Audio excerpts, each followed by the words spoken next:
amigos, bienvenidos, soy Walter Moncada y continuamos con los videos para el desarrollo del curso de planeamiento estratégico. Llegamos ahora al análisis del entorno competitivo, un tema muy importante desarrollado por Michael Porter y como vemos ahí ha sido la herramienta que más se usa, ¿no? Él describe un entorno competitivo basado en 5 fuerzas, que son la amenaza de nuevos entrantes, el poder de negociación de los clientes, el poder de negociación de los proveedores, la amenaza de productos y servicios que van a ser sustitutos y la intensidad de la rivalidad entre competidores de un sector. Eso que estamos mirando ahí lo podemos ver en esta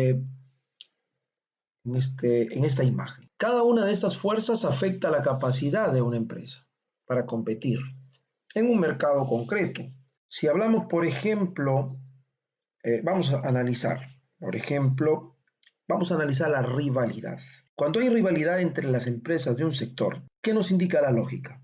Que cuanto mayor sea esta, más acciones va a hacer una empresa contra las otras, como guerra de precios, promociones, bonificaciones, ofertas, etc. Y la rentabilidad bajará. No obstante, si imaginamos un sector muy rentable debido a una baja rivalidad, pero en el cual, por ejemplo, es fácil entrar, en cuestión de poco tiempo, otras empresas van a penetrar en él y la rentabilidad va a descender, ¿cierto?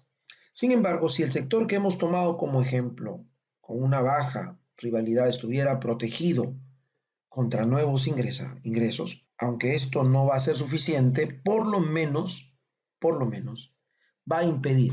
O sea, quiere decir, por ejemplo, estamos viendo la entrada de productos chinos, ¿no? Los autos chinos, por ejemplo, son mucho más baratos que los otros tipos de autos. Entonces, no solamente se trata de hablar sobre una de las fuerzas, sino el conjunto de todas ellas son las que mueven, en todo caso, al sistema.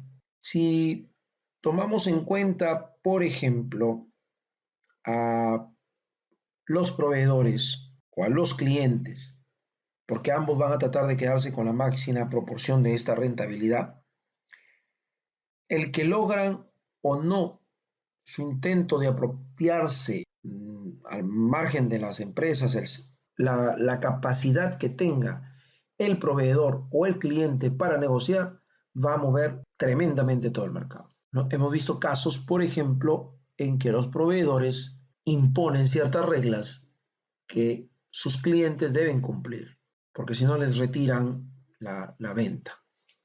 Igual pasa con los clientes, ¿no? Los clientes pueden imponer ciertas cosas, en este caso a la empresa. Entonces, todo esto influye tremendamente en la competencia, en el manejo competitivo o en todo caso en la estrategia que debemos cumplir. Por eso es que debemos entender que hay sectores de mercado más rentables que otros. En los sectores rentables, las 5 fuerzas tienen poco peso, mientras que las poco rentables habrá alguna o más de una de estas fuerzas que tendrá un peso muy importante. Entonces, como directivo, este modelo le va a ayudar a decidir si su empresa debería permanecer en un sector o salir de él. Otra de las ventajas de analizar las 5 fuerzas de Michael Porter es que nos permite evaluar cómo manejar la posición competitiva de una empresa con respecto a cada una de las 5 fuerzas. Por ejemplo, puedo utilizar el conocimiento proporcionado por el modelo de las 5 fuerzas para crear mayores barreras de entrada que desanimen a nuevas rivalidades a competir en el mercado. O puede desarrollar fuertes relaciones con sus canales de distribución, o puede decidir buscar proveedores que satisfagan la relación calidad-precio necesaria para que su producto o servicio sea de alto rendimiento. Entonces, si leemos cada uno de ellos en el gráfico, podemos darnos cuenta de que esto sirve también, el conocer que existe un poder de clientes, de proveedores, de competidores, de productos sustitutos, hace que tomemos ciertos criterios para la defensa o para la oportunidad. Por ejemplo, cuando hablamos de barreras de entrada, hablamos de la posibilidad de que los beneficios de la empresa establecidas en un sector puedan descender debido a que entran nuevos competidores. Si hablamos de productos sustitutos, todavía la cosa es un poco más grave, porque dentro de un sector no solo tiene relevancia la actuación de elementos actuales, sino que, como dice en la figura, que la posible sustitución de los mismos por otros de características más o menos parecidas, producidas en otros sectores, puede cambiar el devenir del sector. Y eso es sumamente agresivo. Si hablamos de los clientes, el poder de cada uno de estos grandes grupos de compradores depende de las características de la situación del mercado. Si hablamos de proveedores, por ejemplo, en cierta empresa, un proveedor puede imponer incluso el precio al que debe vender un distribuidor y lo hace esto porque quiere acortar la cadena, digamos, de distribución, y en este caso el distribuidor se convierte como una especie de vendedor y entonces se le paga o ya gana el distribuidor por un monto de venta y ya no por los productos que él ofrece. Entonces, los proveedores pueden imponer ciertas reglas. Entonces, dentro del contexto del entorno competitivo, debemos entender que si estos poderes o estas fuerzas se equilibran, logramos tener una rentabilidad adecuada dentro del sector. Por ejemplo, si estamos hablando sobre nuevos entrantes, ¿no?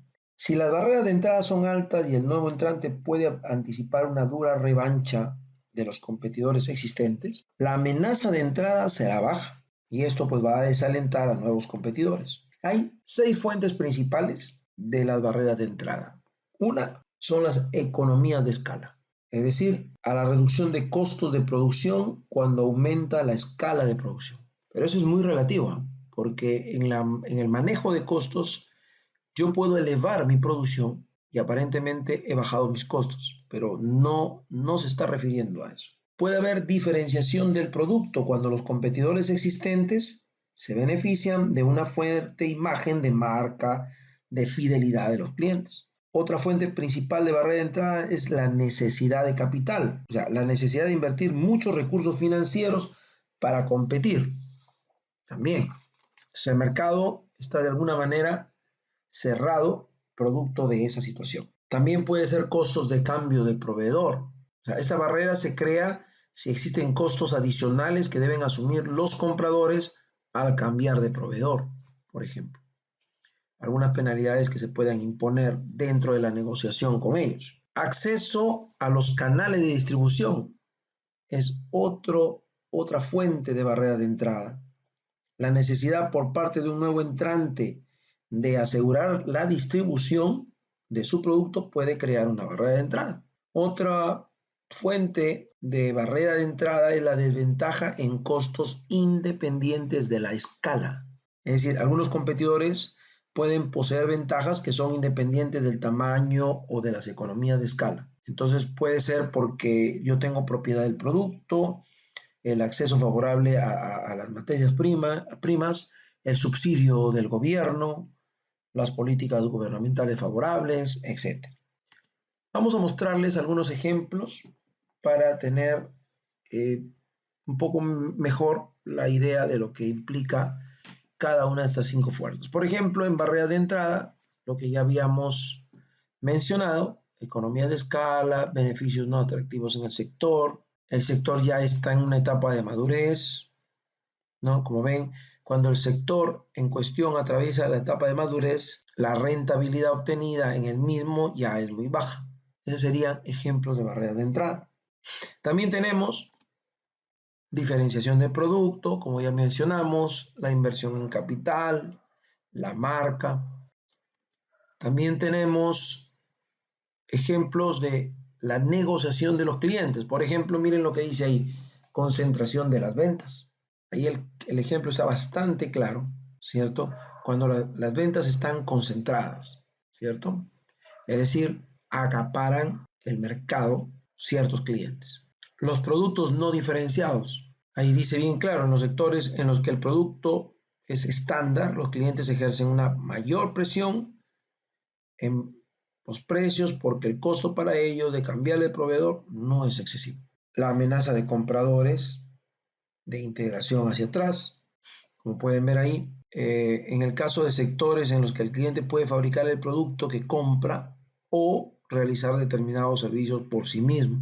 La calidad del producto del comprador también es otra de los ejemplos de barreras como negociación de los clientes. Como pueden leer ahí, cuando la calidad del producto final del comprador depende directamente de la calidad del producto del vendedor, ¿cierto? Tenemos también ejemplo de poder de negociación con los proveedores. Es el ejemplo más claro, ¿no? El grupo de proveedores que están concentrados, ¿cierto? O la importancia del producto, cuando el producto que ofrece el proveedor es indispensable, ¿no? Para el productor. O sea, él lo va a necesitar sí o sí. O la amenaza de los proveedores que se van a integrar, ¿no? También los grupos o la absorción de algunas compañías, por ejemplo, de unas a otras, eso también ocasiona algunos problemas en el mercado competitivo. El otro detalle o otro ejemplo serían los productos sustitutos. Productos con características similares, competencia de nuevos países, lo estamos mirando en estos tiempos, en estos últimos tiempos. Una vez que el mercado se ha globalizado, entonces se aperturan las fronteras, como decimos, empieza precisamente a aparecer los productos de carácter sustituto también. Como ven, esto nos conlleva a analizar que no solamente se trata de lo que yo tengo, sino de lo que implica el entorno y ahora de lo que implica los clientes, los proveedores, los entrantes, el mercado sustituto, etc. Muy bien, entonces hasta ahí nos quedamos en este video y en el siguiente video ya hablaremos sobre el análisis interno y luego el diagnóstico estratégico, el FODA.